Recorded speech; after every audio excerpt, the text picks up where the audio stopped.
ABD Senatosu Çin'in Uygurlara yönelik baskıcı politikalarına karşı önemli bir adım attı. Uygur aktivist Dr. Gülşen Abbas'ın 2018'den beri keyfi olarak tutuklu bulunmasında rolü olan Çinli yetkililere yönelik vize kısıtlamaları getiren bir yasa tasarısı Senato Tahsisat Komitesi tarafından oy birliğiyle kabul edildi.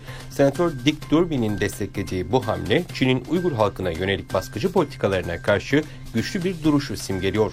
Dr. Gülşen Abbas 2018 yılında kız kardeşi Ruşen Abbas'ın Çin'in Uygurlara yönelik politikalarını eleştirmesinin ardından gözaltına alınmıştı. 62 yaşındaki doktor ciddi sağlık sorunları nedeniyle sürekli tıbbi bakım gerektiriyor. Bu yıl Yerkent katliamının 10. yılı anılıyor. Dünya Uygur Kongresi, Çin'in güvenlik güçlerinin Yerkent'teki barışçıl bir protestoyu şiddetle bastırması sonucunda hayatını kaybeden masum Uygurlar anıyor.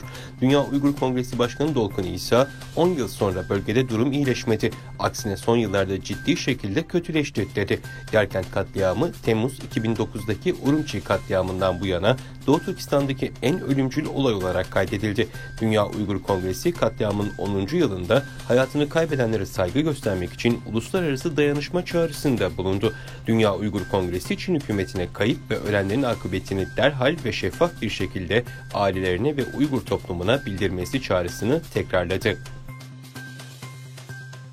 Orta Asyalı Uygur ressamları etnik görsel sanatlarda kendilerine özgü üsluplarını sergilemeye devam ediyor. Bu sanatçılardan biri de Kırgızistan'ın Bişkek şehrinde yaşayan usta ressam Talat Mirahimov'dur. Bu yıl 80 yaşına giren Mirahimov, Orta Asya Uygur sanatının gelişimine katkıda bulunan bir sanatçı olarak anılıyor.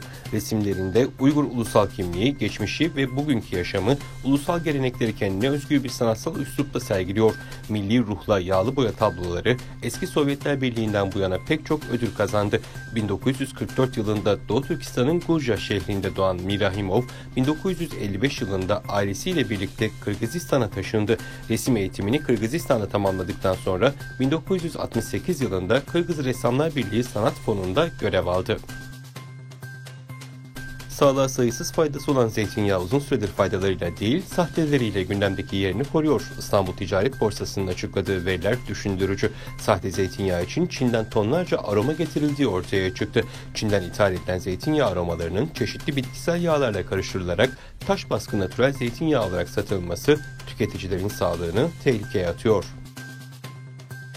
ASEAN 57. Dışişleri Bakanları toplantısına katılmak üzere Laos'un başkenti Vientiane'da bulunan ABD Dışişleri Bakanı Blinken'la Çin Dışişleri Bakanı Wang Yi görüştü. Asya'da derinleşen rekabet ve bölgesel gerilimlere rağmen ABD ve Çin iletişim hatlarını korumaya çalışıyor.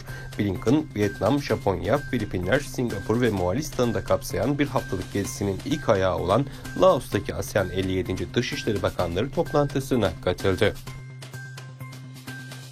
Kuzey Kore lideri Kim, ülkesiyle Çin arasındaki dostluğun güçlü bir şekilde devam edeceğine olan güvenini dile getirdi. Kore Merkezi Haber Ajansı'nın haberine göre Kim, Cuma günü çatışmayı sona erdiren ateşkesin 71. yıl dönümünden bir gün önce Çin'in 1950-1953 Kore Savaşı'na katılımını anmak için dikilen Pyongyang'daki Dostluk Kulesi'ni ziyaret etti ve savaş sırasında ölen Çinli askerlere saygılarını sundu. Çin'in Henan eyaletindeki endüstri parkında meydana gelen patlamada 5 kişi hayatını kaybetti, 14 kişi yaralandı. Yerel yetkililerin açıklamasına göre Çin'in orta kesimindeki Henan eyaletine bağlı Yongchang şehrindeki bir endüstri parkındaki tesiste Cuma akşamı patlama meydana geldi. Şirket yetkililerinin gözaltına alındığı, olayın nedenine ilişkin soruşturmanın sürdürüldüğü açıklandı.